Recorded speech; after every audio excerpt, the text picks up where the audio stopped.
हा आहे माझ्या आजच्या जेवणाचा मेनू. कस्टमरचा नाही बरं का, फक्त माझ्या जेवणाचा मेनू बघा ब्लॉगमध्ये. तर नमस्कार मंडळी, मी भाग्यश्री माझ्या ब्लॉगमध्ये तुमचं मनापासून स्वागत करते. फ्रेश मूडने मी माझ्या किचनमध्ये शिरली आणि मला समजलं की आज 2च टिफिन आहे.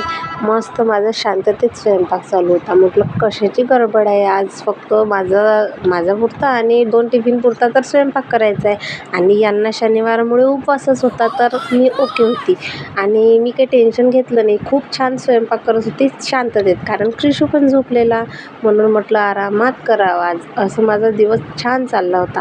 पण अचानक असं काहीतरी घडलं आणि माझी धावपळ अचानक सुरू झाली. म्हटलं क्रिशू झोपला आहे तर आता भाजीची तयारी करून घ्यावं, कारण 2-3 दिवस झाले इकडे कधी सकाळीच लाईट चालली जाते तर मिक्सरचं काम राहून जातं. त्या कारणाने मी सर्वात आधी उठल्याबरोबर फ्रेश झाल्यानंतर लगेच मी मिक्सरचं काम करून घेते, म्हणजे लाईट गेल्यानंतर आपलं गॅसवरचं काम करता येते. मिक्सरच्या पॉटमध्ये सर्व इन्ग्रेडियंट्स टाकतच होती तर क्रिशू उठला. मग उठल्यानंतर तर त्याला घ्यावंच लागतं, नाहीतर त्याचं रडणं दिवसभर चालू असतं. झोपेतून उठल्या सर्व बाळांना आईची गरज असतेच, तसं क्रिशूचं काम आहे. उठल्याबरोबर त्याला माझ्याजवळ यायचं असतं, म्हणून मग थोडा वेळ का होईना त्याला घेऊन राहावंच लागतं. तोपर्यंत यांना म्हटलं की तुम्ही थोडंसं हे मदत करू लागा म्हणून, तर त्यांनी ते निपटवून घेतलं आणि लगेच मग क्रिशूला थोडं बाजूला ठेवून वगैरे मी माझं काम करायला लागली.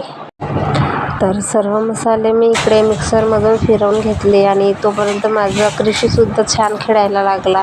म्हणजे मी जिकडे जायचे ना तिकडे तो माझ्या मागे मागे रांगायचा. मला पण खूप नवल वाटायचं त्याचं, कारण आता कसं आहे ना, जसजसा तो मोठा होत आहे तसं त्याला समजायला येत आहे की तो मला सोडतच नाही अजिबात. कोणाकडेही राहिला ना तरी थोड्या वेळसाठी जरी मी दिसले ना तरी माझ्या मागे मागे येतोच. तर अशी त्याची दिनचर्या चालू असते, म्हणजे दिवसभर तो जागा असला ना तर माझ्या मागे मागे येतोच. तर इकडे मी पटकन कुकर लावण्याची तयारीसुद्धा करून घेतली. म्हटलं भात आणि वरण लावून घ्यावं. क्लाउड किचनमध्ये काय असतं ना की कस्टमरची वेगवेगळी डिमांड असते की आम्हाला हे पाहिजे, आम्हाला ते पाहिजे, त्यानुसार आम्हाला ती डिमांड पूर्ण करावी लागते. आणि क्लाउड किचनमध्ये असं असतं की 2 वाजेपर्यंत आपलं किचन चालू असते, म्हणजे कुठलीही ऑर्डर आली तरी मला हो म्हणावंच लागतं आणि त्यापुरतं ते तसं तयार करून ठेवावंच लागतं. कधी कधी असं होतं की शिल्लक राहत नाही अन्न आणि मला डबल स्वयंपाक करावा लागतो. त्या कारणाने मी असं 2-3 दिवस असं केलं की मी जास्त भात लावायची, तर ऑर्डर पण तशा यायच्या, माझं पूर्ण जेवण संपून जायचं. पण या 2 दिवसामध्ये असं झालं की मी जास्त भात लावत होते की ऑर्डर येईल म्हणून 2 टिफिन भरायचे आणि त्यानंतर ऑर्डर यायची नाही, आणि चांगला तांदूळ लावायचे, त्यात माझं नुकसान इतकं की ऑर्डर आल्या नाही 2 दिवस झाले आणि माझा तो अक्षरशः भात वाया गेला. इतकं खराब वाटायचं ना तेव्हा मला. मग मी ठरवलं जसं जसं ऑर्डर येईल ना तसतसे ऑर्डर जमा करायचे आणि एक काय नाही मी सर्व बनवायचं.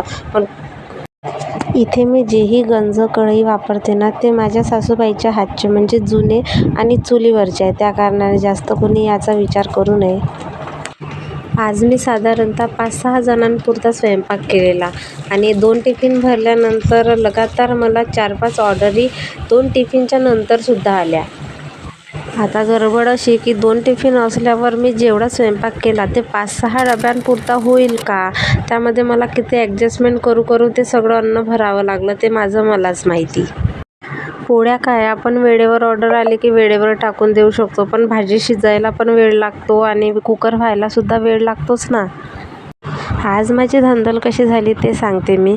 नेहमी माझी मदत करायला माझे मिस्टर असतात माझ्याबरोबर, पण आज 12च्या नंतर ते दुकानात निघून गेले आणि मी कसं मॅनेज केलं माझं मला माहिती. क्रिशूला पण सांभाळलं. टिफिन धुतल्यानंतर ते वाढवणे, त्याला भरणे खूप मेहनतीची गोष्ट असते आणि त्यात हे चिल्ले-पिल्ले माझ्या घरी इतके कंटाळा करून टाकते ना, याला हात लावणार, त्याला हात लावणार, त्यात माझा मुलगा जोराने ओरडणे, कधी कधी माझं डोकं फुटायची वेळ होऊन जाते, इतका कल्ला असतो आमच्या घरात.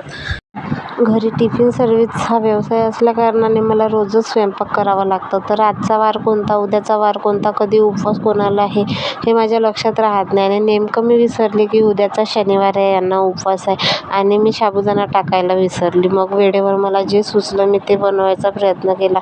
5 मिनिटामध्ये मी त्यांना भगर बनवून दिली. म्हटलं हेच खा आता आणि दुकानात जा. कारण कसं आहे ना, अगदी 9 वाजेपर्यंत उपवाशी राहावं लागतं आणि तिकडून आल्यानंतर लगेचच टिफिन नेऊन द्यावे लागतात. तर इतका वेळ माणसाकडून उपाशी राहणं शक्य नाही आहे. तरी ते खूप मॅनेज करतात माझ्या या व्यवसायामुळे. तर मी पटकन त्यांना भगर बनवून दिलं आणि इकडे स्वयंपाकसुद्धा माझा चालूच होता खरं तर. आणि मधामधात माझ्या चिल्ल्या-पिल्ल्यांवर लक्ष ठेवावं लागतं. कधी काय होऊन बसतं, कधी डोकं त्या भिंतीला लागून जातं, कधी काय. मग मला दोन्हीकडे लक्ष ठेवावं लागतं. तर इकडे माझी धावपळ अशी चालू होते की टिफिन भरायलासुद्धा आज माझ्या मदतीला कोणी नव्हतं. मला एकटीलाच करावं लागलं. त्या कारणाने खूप धांदल उडाली. आणि मग काय झालं ना, मी हे सगळे टिफिन घेऊन मी निघाली तर खरं. आणि नंतर वेळेवर माहिती झालं की अंडे हॉस्पिटलमधली जी ऑर्डर होती ती एका डब्याची होती. मी अगोदर कन्फर्म केलेलं आणि तिथे गेल्यानंतर कस्टमरला माझ्याजवळ अजून एक टिफिन दिसला तर ते बोलायला लागले की नाही आम्ही 2 टिफिन सांगितलेले म्हणून.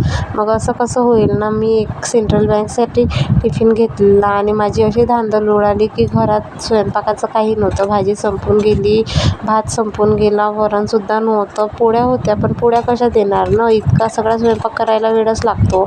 मग अचानक मी टिफिनसुद्धा नेऊन दिले आणि नंतर इतक्या स्पीडने घरी आली आणि पटकन भात मांडला. मग भाजी इतक्या लवकर शक्य नव्हती. मग माझ्या बहिणीला म्हटलं थोडी भाजी या टिफिनमध्ये भर आणि मग पटकन सेंट्रल बँकमध्ये टिफिन नेऊन दिला.